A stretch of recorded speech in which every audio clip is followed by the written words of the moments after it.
जागा शिवसेनेची संजय शिरसाट यांनी हे स्पष्ट केलंय। नाशिकसाठी आज किंवा उद्या उमेदवार घोषित होईल असं शिरसाट म्हणाले।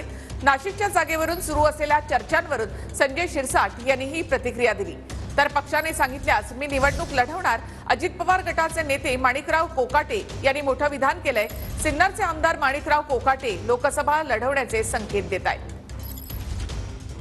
नाशिकच्या दबावाला बळी पडण्याचं कारण नाही। काल मुख्यमंत्री साहेबांनी स्पष्ट केलेलं आहे, नाशिकची सीट ही शिवसेनेची आहे आणि त्या उमेदवाराची घोषणा आज संध्याकाळी किंवा उद्या दुपारपर्यंत होईल, याबद्दल निश्चिंत आहे।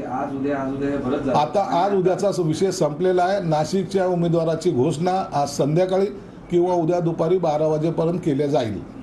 सिन्नर इगतपुरी हे माझे मतदारसंघ आहे। दोन्ही पण मतदारसंघामध्ये मी खूप मोठ्या मतांनी पुढे जाईल। त्यामुळे नाशिक शहरातही माझा खूप स्वतःचा संपर्क आहे। मी स्वतः सुरुवातीपासून कधी इच्छुक नव्हतो, परंतु आता ही जागा कुठल्या पक्षाला सुटते आणि कोणता पक्ष निर्णय घेणार आहे त्यावर सर्व अवलंबून आहे।